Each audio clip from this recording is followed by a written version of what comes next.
السلام علیکم۔ آج جو کہانی میں آپ لوگوں کو سنانا جا رہی ہوں، یہ کہانی میری باقی کہانیوں کی طرح ایک حقیقی واقعہ ہے۔ یہ کہانی میں نے اپنے کسی قریبی دوست سے سنی تھی جو کہ اس کے ساتھ کچھ سال پہلے پیش آئی تھی۔ اس کے مطابق آج سے قریباً 10 سال پرانی بات ہے، جب ہم لوگ سیالکوٹ میں رہتے تھے۔ جس گھر میں ہم رہتے تھے یہ گھر رینٹ کا تھا اور مالک مکان بہت بری نیچر کا بندہ تھا۔ ہر ماہ رینٹ بڑھا دیتا اور جب بڑھانے کی وجہ پوچھو تو لڑنے لگ جاتا۔ کچھ ماہ تک تو یہ سب چلتا رہا۔ میرے والد صاحب نے ایک اور گھر دیکھ لیا تھا۔ اس گھر کا رینٹ تو کم تھا پر اس کے ساتھ ساتھ مالک مکان بھی بہت اچھی نیچر کا لگ رہا تھا۔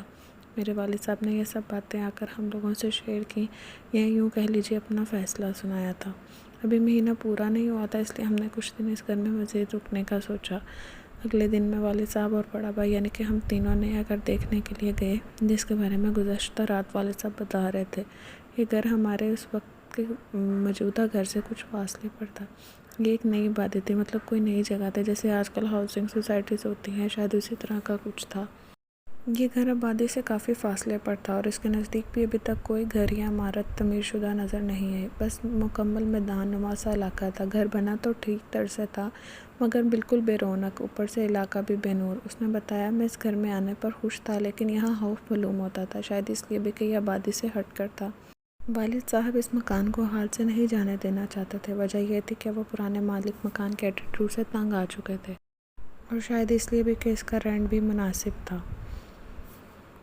یہاں سب کچھ نارمل تھا، پر معلوم نہیں کیوں ایک نحوست محسوس ہونے لگی تھی۔ یہاں سب کچھ نارمل تھا، میں اس بات کو لے کر گھبرا رہا تھا۔ ایک ڈر سا محسوس ہوتا تھا کہ اس گھر کو دیکھ کر۔ اوپر سے ذہن میں ایک پرانا برگد کا درخت لگا ہوا تھا جو دیکھنے میں بے حد پرانا تھا۔ اس کی شاخیں ایسے معلوم ہوتی تھی جیسے کوئی بال کھلے میں مسلسل دیکھ رہا ہو۔ میرے بڑے بھائی نے بھی یہ بات والد صاحب کو بولی۔ ابو آپ کو یہ گھر عجیب نہیں لگ رہا؟ جس پر والد صاحب نے بس اتنا ہی کہا، نہیں مجھے تو کچھ عجیب نہیں لگا۔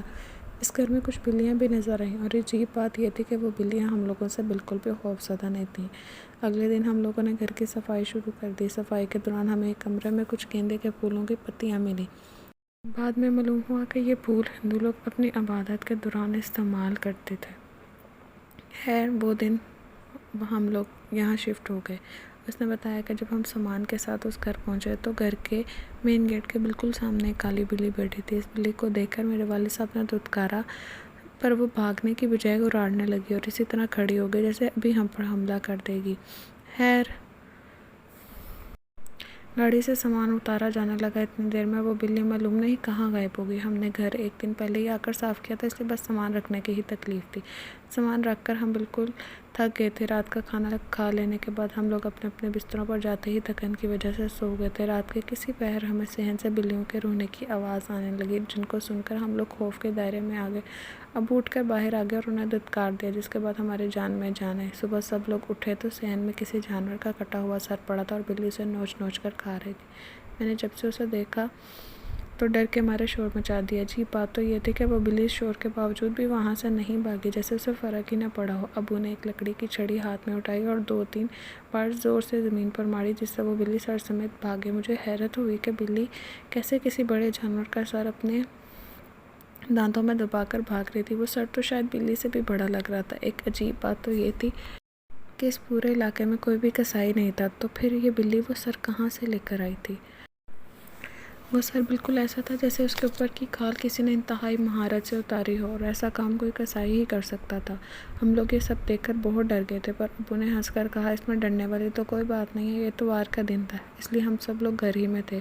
میرا بھائی اور میں آس پاس کسی پرچون کی دکان کی تلاش میں موٹر سائیکل پر نکلے تاکہ کچھ راشن وغیرہ لے آئیں۔ جب ہم گھر سے نکلنے لگے تھے ہم دونوں بھائیوں نے درخت پر وہی بلی دیکھی۔ وہ ہماری جانب مسلسل ٹکی لگا کر دیکھ رہی تھی۔ اس گھر میں بہت سی بلیاں تھیں، پر اس بلی سے عجیب سا خوف آنے لگا تھا۔ اس کی ایک آنکھ نہیں تھی، سب تھی ہی نہیں، سب بلیاں کالی تھی، پر اس بلی کی ایک آنکھ ہی اس کی پہچان تھی۔ ہم نے جلد ہی ایک پرچون کی دکان ڈھونڈ لی اور سامان لے کر واپس آ گئے۔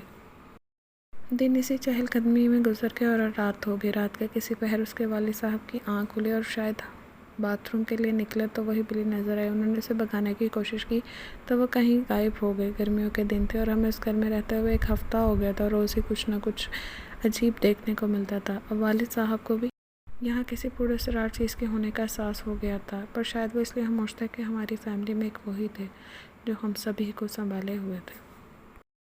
یہ سلسلہ جاری رہا۔ ہمیشہ کے بعد ہر رات ہی کچھ نیا دیکھتے تھے، جیسا کہ درخت پر سرخ روشنیاں، بلیوں کا رونا، پوجا کے پھول جو صفائی کے دوران ملتے رہتے تھے۔ طلحہ سچ بتاؤں تو اب شاید ہمیں اس سب کی کہیں نہ کہیں عادت سی ہو گئی تھی۔ اب بلیوں کے رونے پر ابو بھی انہیں دھتکارتے نہیں تھے، بس خاموش ہو کر یہ سب سنا کرتے تھے یا کبھی ان سب کو اگنور کر دیتے۔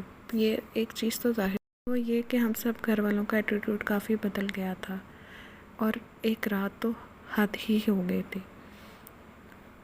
ہم سب ایک ہی کمرے میں بیٹھے ہوئے تھے اور کسی ضروری ٹاپک پر ڈسکشن چل رہی تھی کہ ہمیں صحن میں سے ناچنے گانے کی آوازیں آنے لگیں۔ معلوم پڑتا تھا جیسے کچھ عورتیں گا رہی ہوں، شاید کسی چیز کی خوشی منا رہی ہوں۔ ہم لوگوں کے آس پاس تو کوئی گھر تھا نہیں، اور گھر کے باہر بھی کچھ ایسا نہیں تھا جو بات واضح تھی کہ آواز صحن سے آ رہی ہے۔ ہم لوگ اتنے خوفزدہ ہو گئے کہ ہمت ہی نہیں ہوئی کہ ایک بار باہر جا کر دیکھ لیں۔ میں خاموشی سے اس کی بات سن رہا تھا، پھر اس نے کہا، جانیے آج بھی وہ سب سوچتا ہوں تو رونگٹے کھڑے ہو جاتے ہیں۔ پھر میں نے اس سے پوچھا، یار تم لوگوں نے عالم سے رابطہ کیوں نہیں کیا؟ میری اس بات کا اس نے جواب نہیں دیا اور آگے بتانے لگا، میں نے بھی اصرار نہیں کیا۔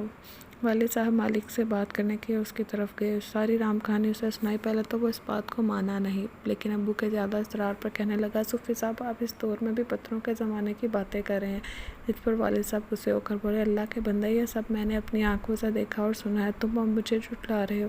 کیا میں تم سے اتنی دور صرف مذاق کرنے آیا ہوں؟ مجھے کوئی پریشانی ہے تو یہ سب کہہ رہا ہوں۔ اب میں اپنی بیوی بچوں کو مزید عذاب میں نہیں رکھنا چاہتا۔ والد صاحب کی لمبی چوڑی داستان سن کر اس کے منہ سے پھر سچ نکل ہی آیا۔ اس نے بتایا کہ جو بھی اس گھر میں آتا ہے زیادہ وقت رک نہیں پاتا، پر وہاں جو کوئی بھی ہے کسی کو نقصان نہیں پہنچاتا۔ آپ کو یہ گھر کم پیسوں میں ہی رینٹ پر دیا ہے۔ اب اس نے اتنا ہی بولا تھا کہ والد صاحب نے اسے 2-3 اور سنا دی اور واپس آ گیا۔ اس نے بتایا کہ جب وہ گھر پہنچے تو والدہ گھر سے باہر کھڑی تھی اور وہ بہت ڈری ہوئی تھی۔ معلوم کرنے پہ انہوں نے بتایا، میں نے صفائی کے دوران برآمدے میں ایک آدمی کو دیکھا۔ اس کے ماتھے پر وہی ہندوؤں والا نشان لگا ہوا تھا، اور وہ آدمی دیکھنے میں بے حد خوفناک تھا۔ اس کی ایک آنکھ نہیں تھی۔ والد صاحب نے امی کو کسی طرح بہلایا اور گھر لے آئے۔ میں اسکول میں تھا جب والد صاحب اور بھائی مجھے لینے آئے۔ ہم لوگ اپنی پھپھو کی طرف آگئے جو اسی شہر میں رہتی تھی۔ کچھ دن وہیں رکے رہے۔ جب نیا مکان ملا تو اس منحوس گھر سے سب سامان اٹھا کر دوسرے گھر میں شفٹ ہو گئے۔ اس نے بتایا، یہ میری زندگی کے خوفناک ترین ایام تھے۔ وہ گھر، وہ بلی کی آوازیں، وہ ناچنے گانے کی آوازیں مجھے اب بھی اکثر خواب میں ڈرا دیتی ہیں۔